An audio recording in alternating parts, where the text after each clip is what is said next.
Hello, Bacho. Let's read the question. The question says, which of the following is a network solid? Option A, SO2 solid. Option B, I2. Option C, diamond. Option D, H2O ice. So question में हमको पूछा गया कि इनमें से कौन सा क्या है नेटवर्क सॉलिड है? सल्फर डाइऑक्साइड, आयोडीन, डायमंड या फिर water I mean ice. So the key concept of this question is network solid. Network solid.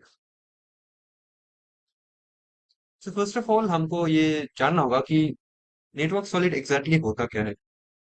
सो हम जानते हैं कि a network solid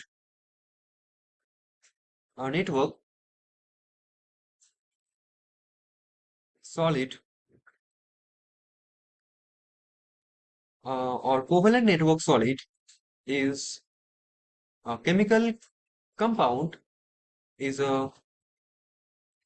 chemical compound in which the atoms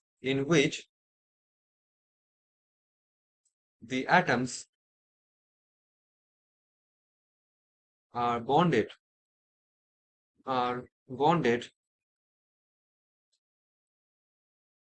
by covalent bonds in a in a continuous continuous continuous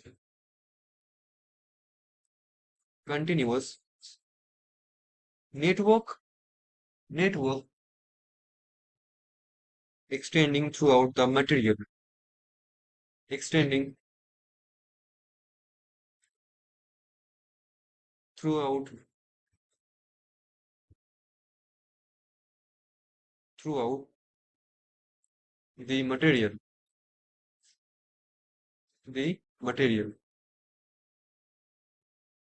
सो इसमें क्या बोला कि network cell display बोलते हैं जहां पे एटम्स क्या होता है कोवलेंट बॉन्ड के माध्यम से बॉन्डेड रहता है.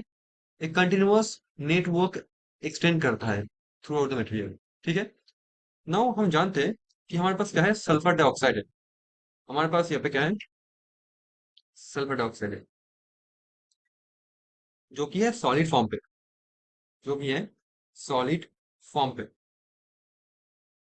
बट जो सल्फर डाइऑक्साइड एग्जैक्टली होता है वो क्या होता है. This is an example of molecular solid. ये क्या है मॉलिक्यूलर सॉलिड होता है जहाँ पे इंडिविजुअल्स मॉलिक्यूल्स के बीच में क्या होता है अट्रैक्शन फोर्स होता है. तो इसमें कोई नेटवर्क स्ट्रक्चर तो डेफिनेटली नहीं बनता. तो ये तो आंसर नहीं होगा. नेक्स्ट ऑप्शन में हमारे पास है iodine I2. So iodine is a molecular solid. It's also molecular solid. It means composed of discrete molecule discrete molecules held together by intermolecular forces. तो ये भी नहीं होगा. थर्ड है डायमंड. डायमंड बहुत इंटरेस्टिंग एक स्ट्रक्चर होगा. डायमंड देखो डायमंड तो बनता है कार्बन से ही. इसमें कार्बन ही रहता है. ठीक है. So diamond has a covalent structure in which ये क्या होगा एक कोवेलेंट स्ट्रक्चर रहता है डायमंड पे in which each carbon atom in which each carbon atom carbon atom is bonded to four for each or four other carbon atoms for other carbon atoms via covalent bond via covalent bond. So it is the hardest one A lot of energy is needed to detach the atoms in a diamond as there is a very strong covalent bond due to which the melting is very high. तो diamond का structure कैसा होता है, मैं बस एक brief structure यहाँ पे ड्रॉ करने का ट्राई करूंगा। जैसे कि कार्बन रहता है, let's say well carbon carbon carbon carbon carbon carbon this one. Now इसमें होगा carbon carbon carbon carbon. Similarly इसमें रहेगा हमारा कार्बन, लेट्स से यहाँ पे होगा हमारा कार्बन, लेट्स से। ओके, सो मैं इसका स्ट्रक्चर ड्रॉ करता हूँ पहले तो। और यहाँ पे फर्दर होगा कार्बन कार्बन कार्बन, यहाँ पे कार्बन कार्बन दिस वन। ये फर्दर एक्सटेंड होगा, फर्दर ये एक्सटेंडेड रहेगा, फर्दर ये और एक्सटेंड होगा। ठीक है, ऊपर भी ऐसा होगा बॉन्ड यहाँ पे सामने कार्बन होगा यहाँ पे। ठीक है, यहाँ पे बॉन्डिंग होगा कुछ ऐसे, दिस वन।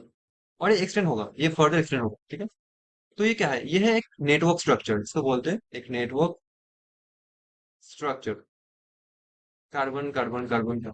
ठीक है, सो ये है कोवेलेंट बॉन्ड, तो ये होगा कोवेलेंट नेटवर्क। ये फर्दर बॉन्ड बनाएंगे, फर्दर कंटिन्यूअसली स्प्रेड आउट होगा। तो जो हमारे पास डायमंड होगा वो होगा एक नेटवर्क सॉलिड का स्ट्रक्चर, ये सॉलिड है, तो सी होगा आंसर। अब जो वाटर है आइस में, हम जानते हैं जो हमारा आइस होता है इसमें भी क्या होता है, वाटर भी एक मॉलिक्यूलर सॉलिड होता है। थ्रू हाइड्रोजन बॉन्डिंग क्या होगा, ये एक सॉलिड स्ट्रक्चर फॉर्म करता है। इसमें क्या होता है, मॉलिक्यूलर या मॉलिक्यूलर सॉलिड, ये भी होता है मॉलिक्यूलर सॉलिड। इसमें हाइड्रोजन इन इसमें क्या होता है, इंटर मॉलिक्यूलर एंड इंटर, मतलब इंटर मॉलिक्यूलर जो होता है हाइड्रोजन बॉन्ड, इंटर मॉलिक्यूलर जो एच बॉन्ड होता है उसके माध्यम से क्या होता है, हमारा वाटर मॉलिक्यूल बीच में ये फोर्स रहता है, मतलब बहुत सारे वाटर मॉलिक्यूल एक नेटवर्क फॉर्म करता है, नेटवर्क नहीं मतलब या बोल सकते हैं मॉलिक्यूलर सॉलिड फॉर्म करता है।